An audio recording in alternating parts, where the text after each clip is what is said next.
नमस्कार दोस्तों, आपका स्वागत है आपके अपने YouTube channel Vidhi judicial academy में। मेरा नाम है Vijendra Verma and I am the director founder of the Vidhi judicial academy. We provide coaching for the judicial services exams, and through this video we are trying to reach out to you to provide you full professional exam oriented coaching for the judicial services, and that is free of cost. इन classes में जो videos हम आपको provide करेंगे, we are going to provide you the entire foundation course including all the books, including all the details, whether it is required for the prelims or mains or for the guidance for the interview. Means in videos को आपने सिर्फ इतना करना है, sequence में देखना है, playlist को अच्छी तरीके से देखना है। सब्जेक्ट वाइज मिल जाएंगे आपको, CPC, constitution, contract, BNS, BNSS, इन सब की प्लेलिस्ट आपको सीक्वेंस में मिलेगी। इन प्लेलिस्ट को देख करके आपने you have to take the coaching from the scratch. First video से लेके लास्ट वीडियो तक आपने करना है। उन्हीं वीडियोस में आपको गाइड किया गया है कि किस तरीके से आप किसी को कोई सा particular provision, section, sub section उसको प्रीलिम्स के लिए पढ़ना है क्या, मेंस के लिए पढ़ना है क्या, और उसके किस तरीके से नोट्स करने चाहिए, कैसे आपको रिवीजन करना चाहिए। इन्हीं वीडियोस में डिटेल में गाइडेंस आपको मिलेगी। तो प्लीज आपसे ये रिक्वेस्ट है, आप ये ना समझें कि यूट्यूब में फ्री में दिया गया है तो फिर ऐसे ही होगा। ये वो प्रोफेशनल कोर्स है जिसके लिए हम लोग अच्छी खासी हाई फीस लेते आए हैं स्टूडेंट से, लेकिन एक टाइम आता है इंसान को समाज के लिए भी करना चाहिए, और उसी इंटेंशन के साथ में we are providing you the entire course free through the YouTube channel Vidhi judicial academy. तो प्लीज हर वीडियो की जो थंबनेल है उसको देख करके आपको आइडिया लग जाएगा कि इसका सब्जेक्ट क्या होने वाला है। कुछ टॉपिक्स ऐसे होते हैं जिनको एक लेक्चर में कवर नहीं किया सकता, तो उसमें लेक्चर नंबर 1, 2, 3 सीक्वेंस से मिलेगा।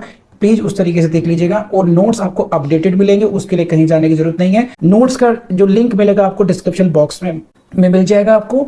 And thank you very much, wish you all the best. तो for the purpose of application of res judicata, what is required? Directly, matter must be directly and substantially in issue. Res judicata will be applied only in those cases. Now, in this case, if the case is decided, res judicata will be applicable only on the point of rent, not on the measurement of the area, because that was only collateral in issue. आप मेरी बात समझ रहे हो? Second suit में अगर कोई suit आ जाए, मान लीजिए कि भाई इस एरिया में, इस सेकंड केस में, किसी भी केस में ये इशू रेज हो जाए कि उस प्रॉपर्टी का एरिया कितना था। If an issue is raise subsequently about the area and someone says no, it has been already decided in such case, it was only 50 yards. आप मेरी बात समझ रहे हो क्या कह रहा हूं मैं? समझी बात नहीं?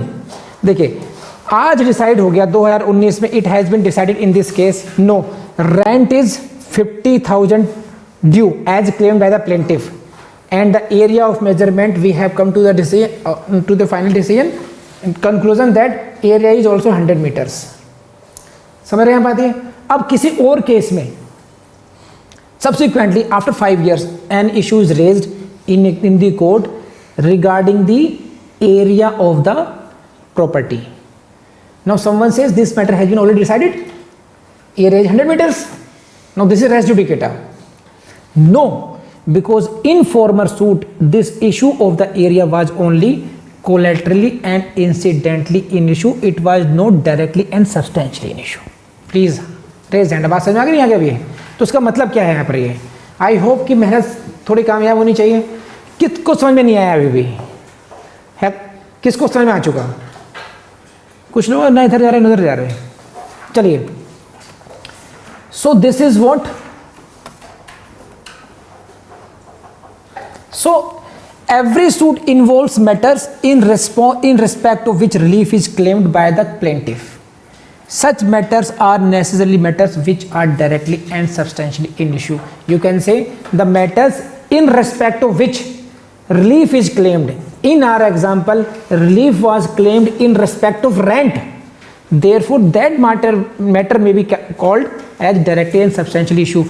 He was not claiming relief about the area of the determination of area, that was not a relief claimed, therefore that issue was not in directly and substantially in issue. बोलो, हो जाएगा अब?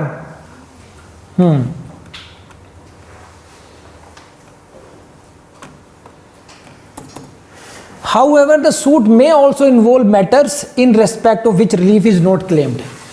In respect of which relief is not claimed, but which are brought in issue for the purpose of deciding matters for which relief is claimed. समझ रहे बात? ये मैं समझा चुका आपको, रीड करा केवल। कुछ मैटर्स ऐसे हैं जिसमें रिलीफ क्लेम किया गया, जैसे कि हमारा एग्जाम्पल रेंट क्लेम किया, this matter is directly and substantially in issue, लेकिन इस मैटर को डिसाइड करने के लिए other matter came into issue of area, therefore that matter became collaterally and incidentally in issue. Sufficiently explained, I think now. Now come to the next point in this. See, इसको आप इस तरह समझने की कोशिश कीजिए. Try to understand this. Matter directly and substantially in issue, we understood vis-a-vis, collaterally and incidentally in issue. This we have understood. What is the requirement of section 11? The matter must be directly and substantially in issue.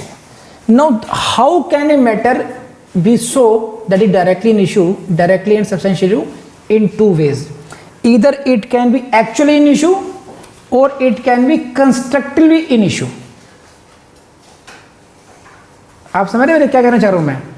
A matter can be directly and substantially in issue, either actually or constructively.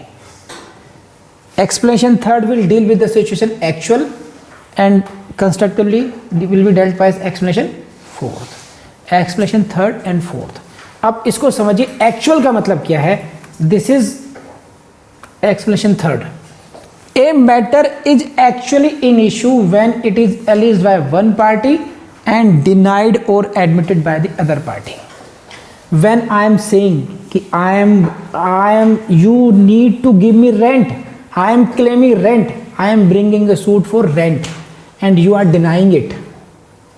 So this matter is actually directly and substantially in issue. Because why? It is alleged by one party, by me, and it is being denied or admitted by you. So this is actually in issue. समझ रहे हैं बात ये? Now you come to the explanation fourth. See this. A matter can be said to be constructively in issue when it might and ought. This phrase is very important in your explanation 4. Might and ought to have been made a ground of defense or attack in the suit. This is what? समझिए इसको क्या है? A matter can be said to be constructively in issue when it might and ought to have been made. देखिए है क्या, समझिए कि 1 minute I give you example this. See, to understand the meaning of constructive res judicata, you please try to understand this illustration first. A sues B for possession of property on the basis of ownership. I am A and you are B. I am suing you, I am bringing suit against you. Why? For the possession of the property, that the property is in your possession and possession of this property should be handed over to me. सही है? तो this is A sues B for possession of property, and why I am so claiming? On the basis of the ownership. I am the owner of this property and I should be in possession. You are in wrongful possession. You hand over the possession to me. This is the prayer in the plaint. तो A sues B for possession of property on the basis of this. समझ में आ गई बात? Now this suit is dismissed. Got it? So this is what former suit now. In this case, the matter directly and substantially in issue what? Possession. I am claiming what? I am claiming what relief? I am seeking possession. And therefore the issue of possession was directly and substantially in issue in the former suit. Please raise hand. बात समझ में आ गई तो? Now I am bringing subsequent suit. A cannot thereafter claim possession of property as mortgagee. Now I am again bringing a suit. Now I am saying no, I am not owner. I am a mortgagee. He has mortgaged this property. Now he has not given the refunded my debt, therefore this property belongs to me. Now I am claiming the property as mortgagee. Mortgager mortgagee समझ में आता नहीं आता? Please raise hand. कितने लोग समझ में आता है? कोई है सच को समझ में आता हो? नहीं आता हो तो मैं समझाता हूँ फिर भी. देखो मोर्टगेज का मतलब ये है, प्रेमचंद की कहानी समझ लीजिए। प्रेमचंद की कहानी में जो कृषक महाराज जाएंगे कि मुझसे काम, मेरे पैसे चाहिए, रोकड़ा दे दो मुझे, और रोकड़ा लेने के लिए ज़मीन रख दी गिरवी वहाँ पर। तो जो गिरवी रख रहा है, जो पैसे ले रहा है, वो क्या हो गया, मोर्टगेजर, अपनी प्रॉपर्टी दे दी। और जो साहूकार साहब है, जो उसको पैसा दे रहे हैं, वो हो गए मोर्टगेजी। तो समझे आप? अब मोर्टगेजी साहब क्या कह रहे हैं कि इन्होंने मेरा पैसा वापस नहीं करा, तो ये प्रॉपर्टी अब कैसी हो गई, मेरी होगी, मुझे पोजीशन दिलाओ उससे अब। तो this is the second suit. Now in second suit he is claiming again possession, but basis what, mortgagee. Now matter directly in issue, इसमें क्या है, possession. Here it is what he cannot bring such suit because as that ground ought to have been taken in the previous suit as a ground of attack. He should have taken this ground in the earlier suit. He should have prayed in alternatively. I should be handed over the possession as owner, or in alternative as the mortgagee. अब मोर्टगेजर के जो issue है, mortgage का जो issue है, basis of mortgage है, उसने पहले वाले सूट में रेज नहीं किया। He did not raise the issue of mortgage in the former suit, which, अब समझिए इसको,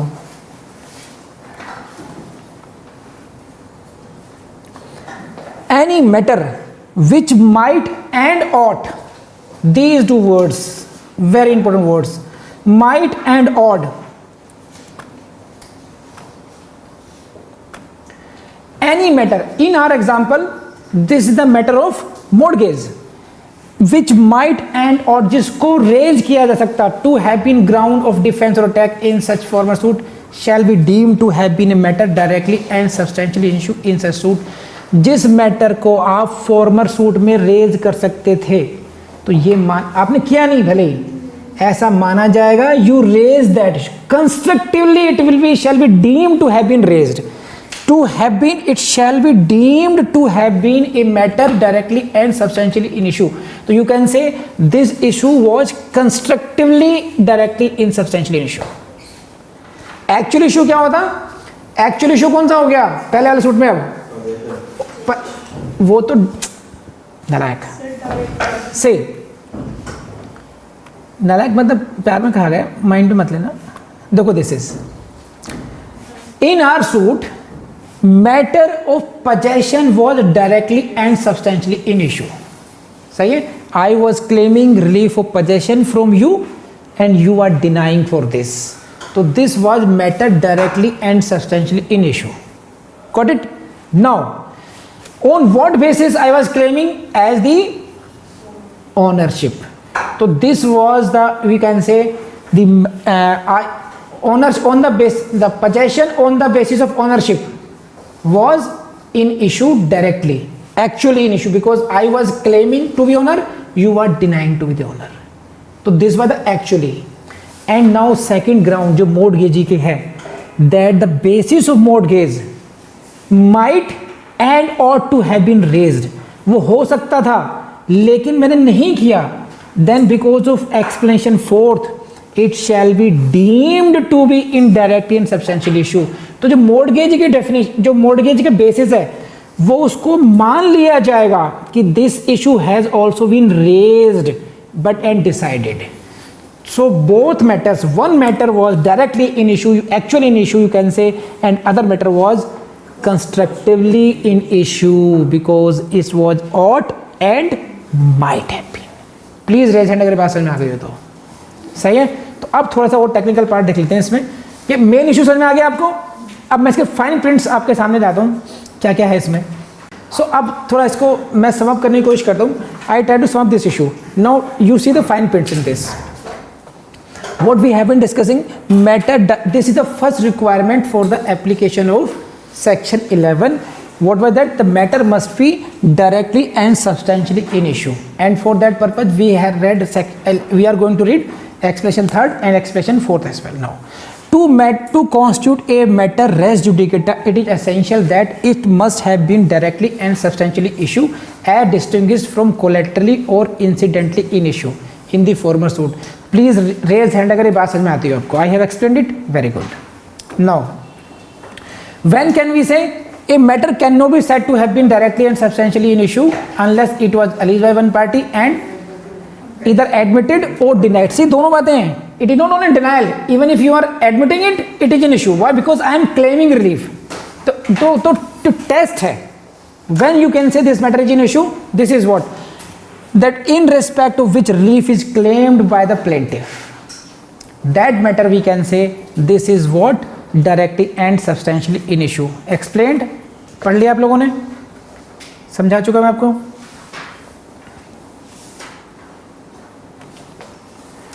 We have seen this also, rent वाला.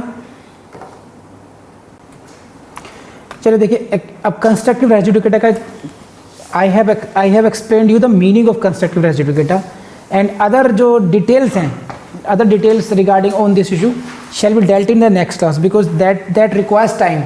Or now it is ending, so I end this class at this point, and subsequently we will discuss the only, because you will see the question only on the constructive res judicata.